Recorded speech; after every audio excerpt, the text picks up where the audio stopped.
Cordial salud. A continuación, abordaremos el tema sobre la relación que tiene el aprendizaje con las bases biológicas,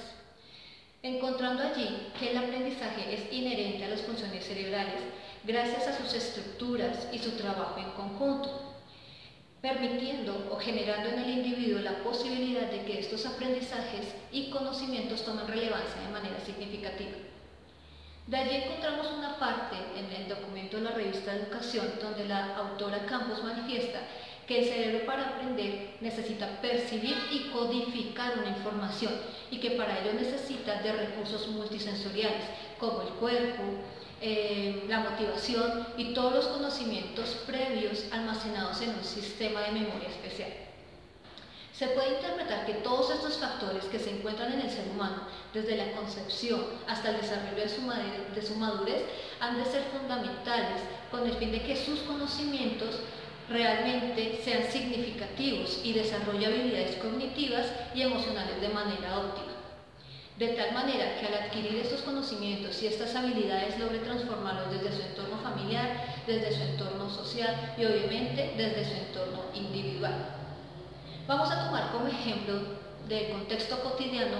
a Manuel, un niño de 6 años, muy inteligente y que se encuentra en esa etapa de aprendizaje frente a sus recursos, frente a la organización de sus juguetes, del orden de sus elementos personales. Los padres le dan la posibilidad a través de juegos virtuales que Manuel logre relacionar acciones que vivencia en su vida cotidiana con aquellas acciones que se asemejan a lo que le brinda el medio tecnológico y de tal manera que pueda comprender la importancia de mantener un hábito de orden con respecto a sus juguetes. De esta forma se comprende que a través de la plasticidad el cerebro se puede ir moldeando o adecuando a ciertos patrones, como es el caso de Manuel, donde el hábito de la organización pasa a ser un modelo para él y depende de sus estructuras, tanto dependientes o independientes, que han influido en su historia de vida familiar para que realmente lo vea de manera significativa. Esto permite que a través de asociaciones el niño comience un proceso de transformación y de consolidación del aprendido en su hogar, logrando estructurar de una manera eficaz en su hogar los parámetros dados por parte de los padres en cuanto a su organización. Se presentan dos factores, la ventaja y desventaja. Respecto a la primera, se puede beneficiar Manuel a un mayor acercamiento del abstracto a algo tangible, donde la palabra organización para Manuel sea visible, es decir, en el momento de ejecutarlo a través de los juguetes. El aspecto negativo, la desventaja que encontramos es que realmente Manuel no encuentra una relación significativa que transforme ese aprendizaje en un conocimiento, puesto que los hábitos de pronto del contexto familiar no se asemejan a lo que le brinda el contexto tecnológico.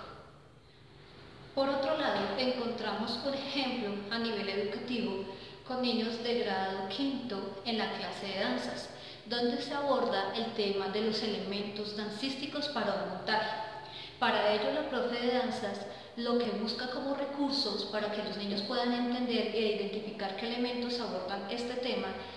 lo hace a través de videos de grupos dancísticos y a través de juegos o aplicaciones donde ellos se puedan mover e identificar esos elementos que vienen vinculados a ello.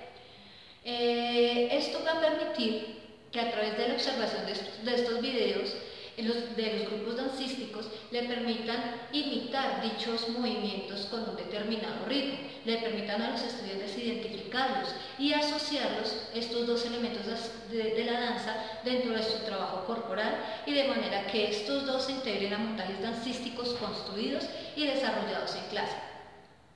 Aquí podemos encontrar varios elementos biológicos que hacen parte de estos procesos. Uno de ellos es la corteza cerebral. La corteza cerebral. Entre otros aspectos, en este caso, al asociar los elementos dancísticos con los videos coreográficos, los estudiantes van a lograr tener un mayor manejo de estos elementos dentro de los montajes. También encontramos el cerebelo,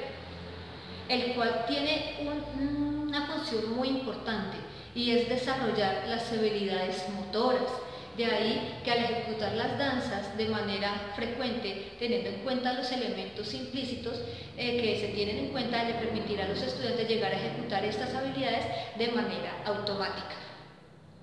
Y por último encontramos el lóbulo occipital, que cumple un papel muy importante, ya que hace parte del procesamiento de la información visual. Lo vemos en el momento en que los estudiantes comienzan a determinar esos movimientos y esos elementos dancísticos con el fin de que los logre ejecutar de una manera mucho más sensible, mucho más concreta, mucho más vivencial. En este sentido, lo manifestaba en la revista Educación la autora Campos, quien dice que las experiencias repetidas o repetitivas ayudan a fortalecer las conexiones y permiten que esas conexiones nerviosas permitan una información o que esas informaciones logren se logren desarrollar de una manera repetitiva. Por otro lado, esto ha generado una ventaja, que es la que logre relacionar a través de la parte visual la asociación de estos elementos dancísticos y los logre identificar fuera del aula de clase. Pero también encontramos como desventaja que esto puede llegar a limitar a los niños a que solamente sea imitativo, solamente por la mímesis. Entonces, que no logren ellos mismos de manera propia crear su expresión gestual, su expresión corporal, o que se limiten siempre a un manejo del espacio, debido a que el hecho de que lo puedan ver repetitivamente o aprendan de manera repetitiva ciertos movimientos corporales, pierdan ese momento de creatividad tan fundamental en la etapa de ellos. Por otro lado, esto ha generado en mí una mirada amplia y diferente al en torno al aprendizaje, y de qué manera todo este conglomerado de aspectos biológicos pueden llegar a intervenir de una manera tanto positiva o negativa, en la medida que nosotros como docentes realmente nos pongamos en la tarea de comprender, estudiar, incentivar y motivar frente a la importancia de cada una de las funciones de estos organismos que se encuentran en nuestro cerebro y de qué manera son tan fundamentales como es la razón. No solamente puede ser la parte cognitiva, sino es supremamente importante desarrollar la parte emocional. Les agradezco su atención y que tengan un buen día.